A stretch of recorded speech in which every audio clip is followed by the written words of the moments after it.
I don't know how long this manga has been out, how long it has been completed. It's been on my radar forever, and I'm just now finally getting around to reviewing it on this channel.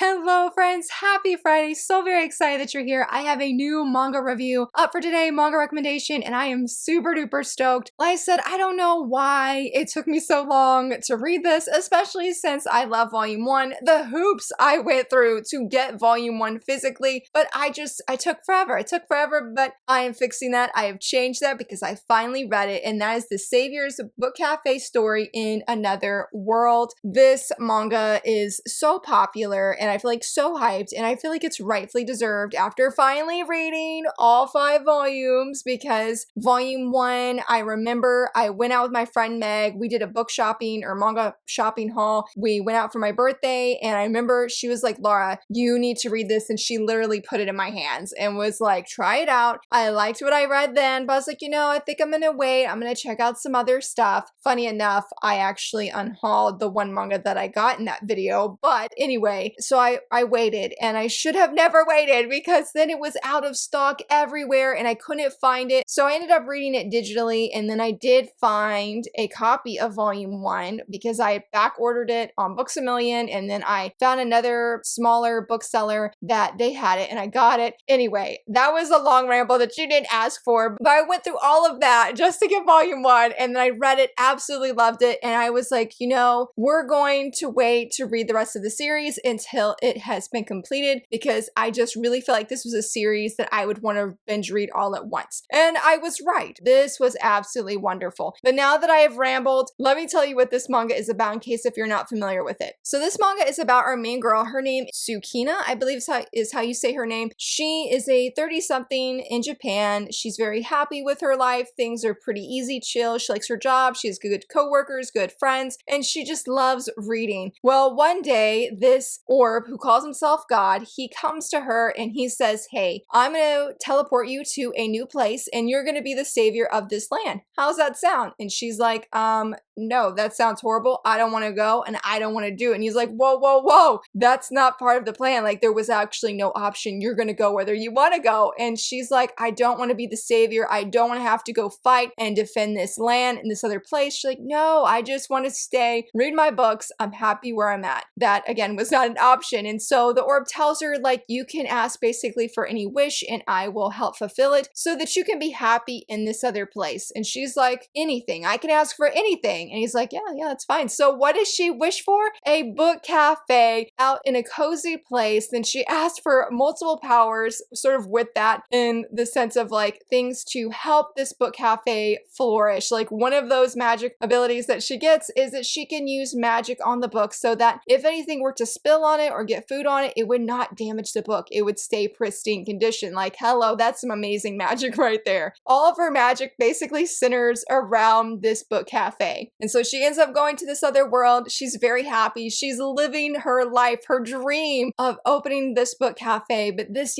young man here, he is captain of the knights at this new land that she's at. I think it's called Othel. I think it's how you say that. But she's here. He comes in and he's like, wow, this lady has a lot of magical power because she's got like a heating barrier. He finds out about like how she puts healing magic in the food and a few other things. And typically only saviors in this other world, they're the only ones that have like this ultimate strong magic. And so she's pretty much like, I'm gonna live my days out in peace, being this savior, running my book cafe, falling for our captain who also falls for her. But there's other saviors in this world, and let's just say they're causing some problems. They're not exactly very swell. And so begins this manga. This is like the ultimate wish fulfillment, I feel like, for women. Like, if isekai itself is usually wish fulfillment, this manga manga, I feel like really reflects what women would love, would dream of. I mean, it's not a very swoon-worthy read, but I feel like a lot of the things that I personally, especially, have wanted, like a book cafe, like in this really peaceful place. There's no danger. There's no sense of worrying about any kind of danger. It's just easygoing. She can read all day, and then she is able to use this magical pendant to help create things in this book cafe or around her, and it's just amazing. It is amazing. And then to top it all off, she has this very,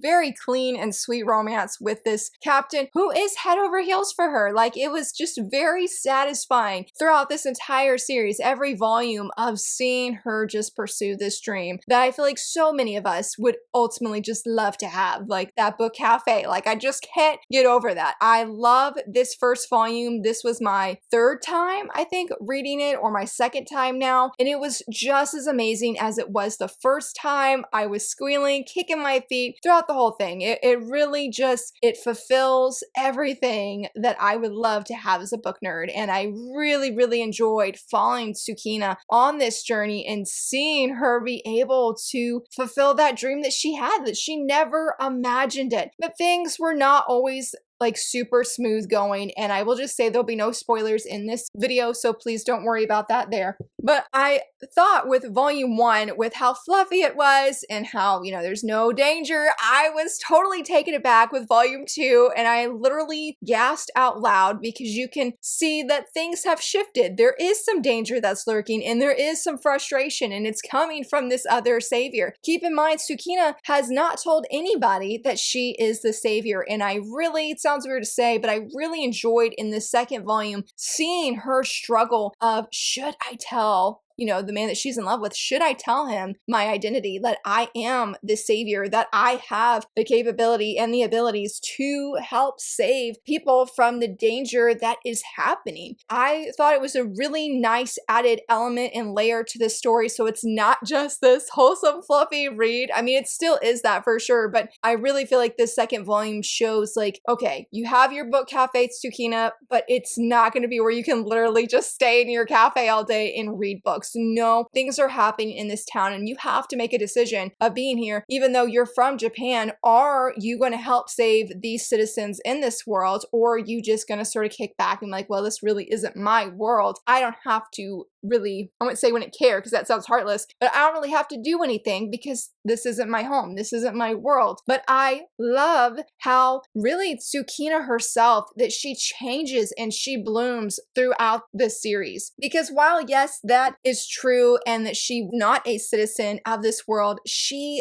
falls deeper in love with this man. She really starts to care for him, for the knights, for the people in Othel, for everyone that she has met, and that she, it was so good that she's like, this is my homeland. These are my people. I want to be just like them. I want to take care of them. Even if she's like, I'm a savior behind the scenes, and she's not playing this active role, especially when we meet a new savior that actually comes up in this volume. He's very active, very proactive. Like, he is very gung-ho. He is determined to give his all, learn all the magic that he can, and protect these people. And she's very inspired by him. And you had seen the contrast between how different Tsukina is as a savior and this other man as a savior. It's like, well, Tsukina's not doing anything, but that's not true, because we're seeing as a reader what she's doing behind the scenes, how her love for these people, she doesn't want to reveal her identity, but she still wants to help the knights. She still wants to help those who are sick. That brings me back to what I was saying before. I love how she basically adopts Othel as her homeland, that she wants to, I was about to say that she wants to fit in, but it goes deeper than that, that she cares for them. She wishes and prays and dreams for Othel to be at peace, that she can use her magical abilities with barrier magic to help make that happen. It was one of my favorite parts. I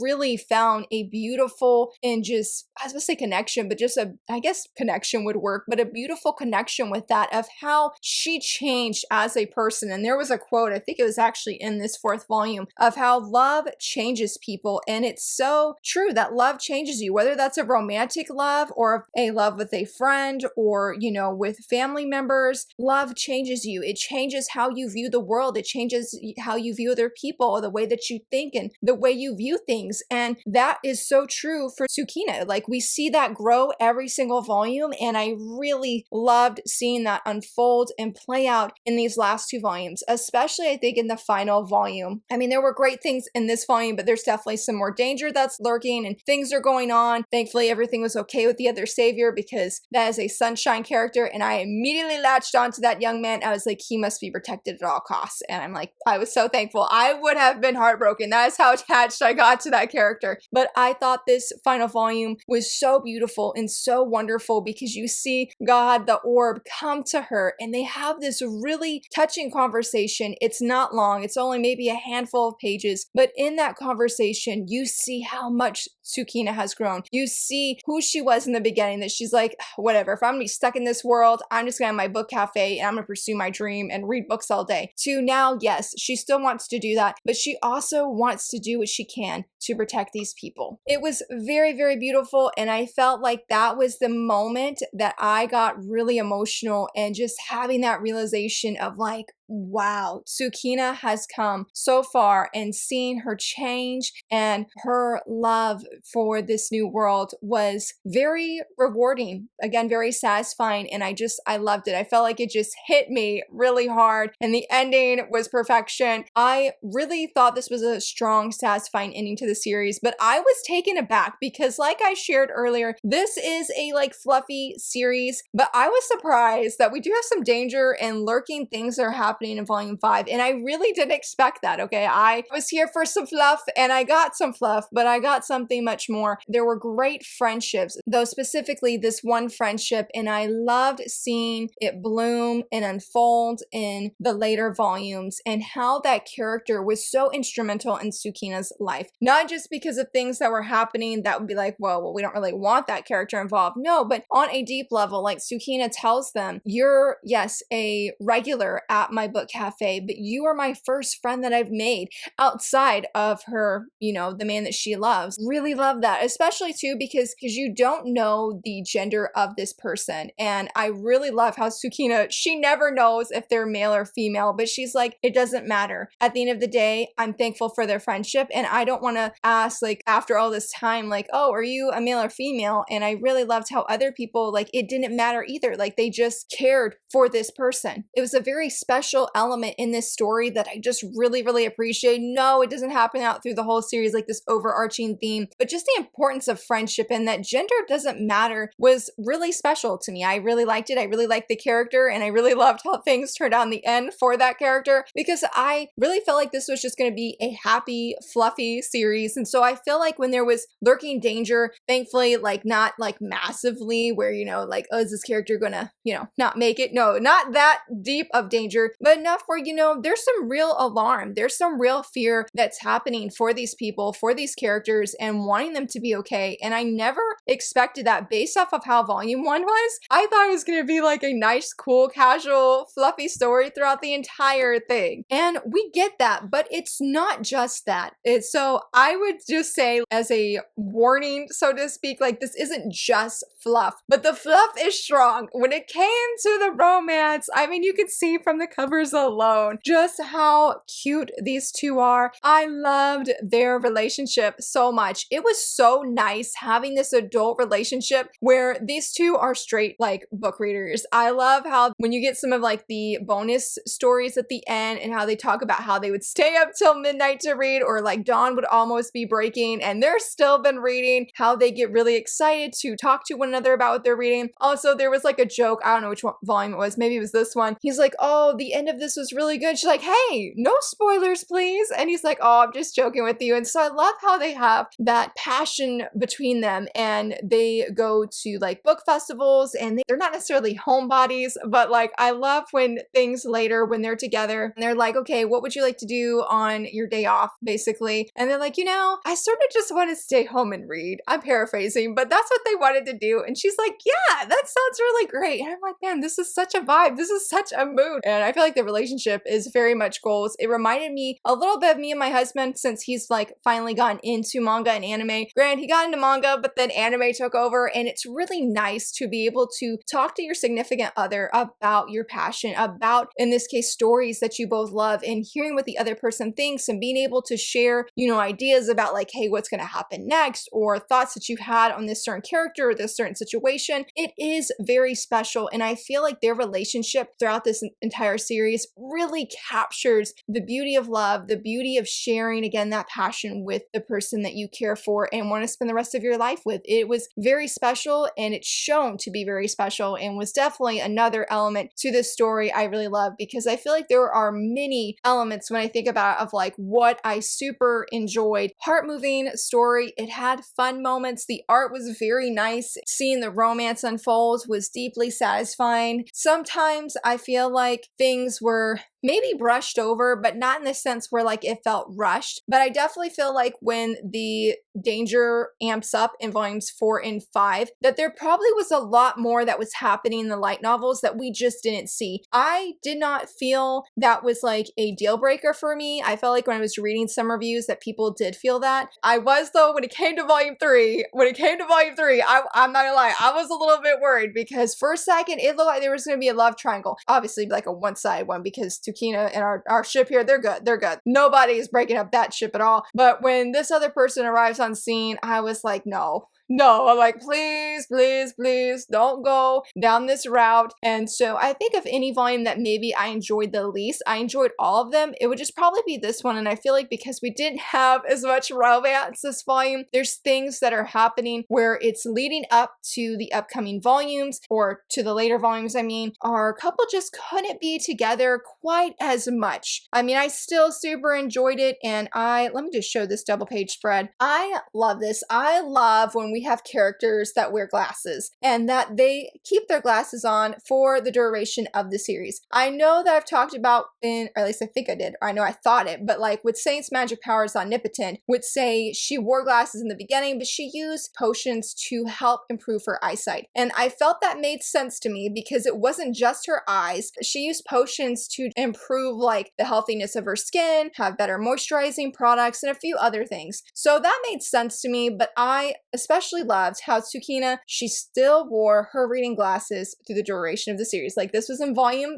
3 of when we have this double spread. Even in volume 5, where we see them together, they're reading on the couch and she's got her reading glasses on. Like I just love that. I love when we see that, because I feel like people wearing glasses is so underrepresented in fiction, especially manga. And then like if they're wearing glasses, they have like a beauty arc and they're like, oh, that's the first thing that needs to go. They don't need their glasses anymore. But I'm like, some people can't wear contacts. Like I have a friend that's like that. She can't wear contacts. So I'm like, let's not make that a thing. Anyway, that was a minor rant, but I really loved that she wore glasses. I know it's a minor thing, but it was an important thing to me, something I enjoyed seeing, and the art is so beautiful. I really enjoyed them together. I really loved too, going back to what I was saying about the importance about seeing how special their love is. I really love too that they have a conversation, because he finds out things and they're like, let's share each other's burdens, that you're not in this alone, that if you're struggling, that there's something weighing on your heart, I'm here to listen. I'm here to help and just support you. And I was like, yes, relationship goals. We're seeing them in this manga. Very, very beautiful. All the other characters were really great. I really like this guy and how he is the main guy's, I don't know how you say his name, but he is the main guy's best friend though. Really loved how he doesn't sugarcoat things. He likes to joke and he likes to make our male lead embarrassed and whatnot. I always enjoyed seeing him on page. I love the overall world building as well, because the king, he is very chillax, I guess you would say, and I didn't expect that, but it creates a really heartwarming, that's not the word, a really warm atmosphere, and just where you can see that this man really craves peace. So I really like the royal family. The prince that we meet in the first volume, he's something else. Oh yeah, the orb, he was an interesting character. I think because of the way Tsukina views him, I didn't personally wasn't very fond of him, though I think his overall like style is really cool. Like he just looks cool in my opinion. But I think that was a really another rewarding thing to see unfold, is how my view changed of him as each volume went on, and hearing him share at the end was very nice, very moving. I really like that, because I'd